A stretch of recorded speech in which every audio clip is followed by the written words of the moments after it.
Yesterday, Michael Ward, the CEO of CSX, our favorite railroad stock by a mile, and one of our favorite companies, period. One of the first stocks I ever recommended on the show back on March 22nd, 2005, for a 186% gain. Confirmed our belief that he is still the best CEO in the rail business, if not one of the best in the country, by giving the street yet another fantastic quarter. Stock rallied huge today. But CSX is a company under siege by rogue hedge funds who, for some insane reason, want to replace the current management, even though it delivered incredible results for shareholders. And right now, it looks like TCI, the rogue hedge fund that's in a proxy fight with CSX's management, actually has the upper hand. In fact, it looks like CSX's management has lost the fight, with TCI getting 4 out of the 5 seats on the board of directors that it wanted. I am not happy with this outcome.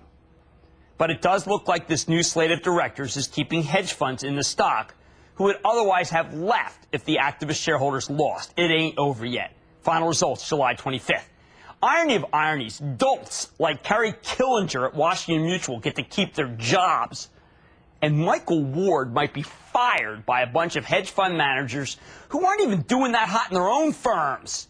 TCI had its worst month ever, this hedge fund, in June, and has been revealed as people who are panicked into trying to generate performance by harassing good managers into making bad decisions. Good managers like Michael Ward.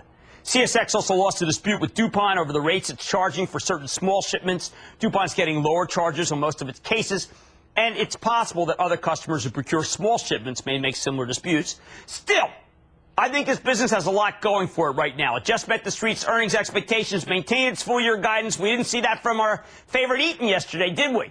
It seems to be crushing the competition, truckers, as fuel costs for truckers are approaching 80 cents a mile, which lets CSX charge less than them, even as CSX does have to deal with higher diesel prices. Don't forget, 400 miles to the gallon for railroads. The rail story is really going to be driven by demand. Demand for export, for coal, for materials, metals, fertilizers, all areas that I think are still going strong, and that CSX told us were still good for the company. Company's auto volume and revenue were down, though. I think CSX is more weighted toward autos than it'd like to be. And you got trucks and SUVs there, too. But in general, for the quarter, revenue increased in 8 out of 10 CSX markets. Company still expects to raise price by 6% this year. Its volumes are holding up. And even though it says it hasn't been able to pass on the cost of higher diesel prices yet, it has been raising its fuel surcharges monthly. CSX is not the kind of stock you would typically expect to hold up in a recession, right? But because it's levered to shipping goods that are in high demand, grain, metals, fertilizer, coal, I think it could hold up because all of these products can be exported to China. And the way to get them to the ports is with trains, CSX trains. But this is definitely a case where we want more information, especially with the barbarian hedge funds at the gate. So once again, I'm happy to have the best CEO in the rail business, Michael Ward, back on the show. Mr. Ward, welcome back to Mad Money. Well, thank you, Jim. It's great to be back again. All right, first, I got a story here. I think it's the Financial Times. It says TCI suffers $1 billion losses in its worst month ever. Who had a better month than June? The hedge fund that's trying to fire you, or CSX? Well, I think we had an excellent quarter, Jim. As you saw, our EPS was up 25%. And when you consider the economy that's out there, the fuel prices that are out there, I think we did a great job at the company of controlling our cost, of passing on some of those price increases. And as you alluded to, we have guidance for the year for our EPS to be up about 30%, which we are staying with because we think that we can produce those kind of values for our shareholders. All right, well, let's say this hedge fund, in the old days I would have called them a bunch of knuckleheads, but I've since become like a cross between the Dalai Lama and Mother Teresa, so I'll just say they're misguided. Do you think that the TCI people, when they get on the board, if they got on, we don't know the true vote, the first thing they're going to do is they're going to try to fire you, aren't they? Well, Jim, they've actually changed their view on that. Some of late they've been saying that they want to work with existing management. And the one thing I can say, Jim, you've known me for some time now, and really me and all the employees of CSX have really been strongly focused on shareholder value creation, which is what we've been doing for our shareholders. I can assure you we will retain that focus. And I think regardless of how the eventual board composition comes out, they have the same interest as we do, which is to drive that value creation. Now let's talk about this actual trends of business. We had Eaton on last night. People said they disappointed. We've had industrial company after industrial company begin to guide down and worry people. Why are your earnings not falling apart here? Well, again, we're focused on our costs, but we're also, if you look at the markets we're in, and you mentioned this earlier, coal, phosphates, ethanol, grain, we're predicting for the coming quarter that about 75% of our key markets are going to be up in revenue on a year-over-year basis. So we're in a lot of the markets.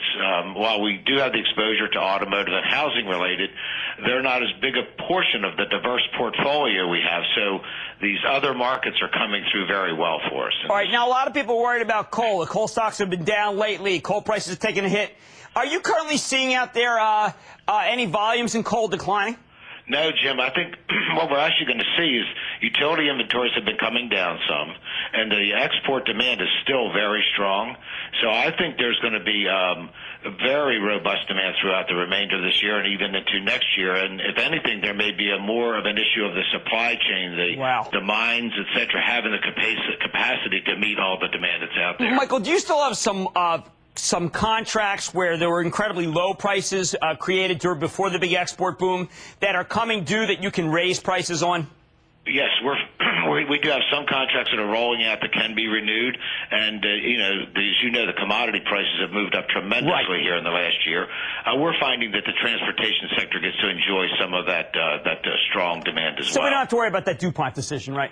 No, Jim, that was a small shipper case, and that's exactly what it is. It's about small shipments. And the DuPont rates that were challenged, they could only challenge about 5% of the whole portfolio they have with us. All right, Michael Ward, thank you for being a straight shooter. Thank you for making us money. And I hope that this hedge fund turns tail, realizes the error of its ways, and gives you a chance to continue to running a great American railroad. Thank you, Michael. Thank you, Jim. That's Michael Ward, Chairman, President, CEO of CSX. That man has never let us down. I don't know, man. I'm sticking with Ward. You stick with Cramer.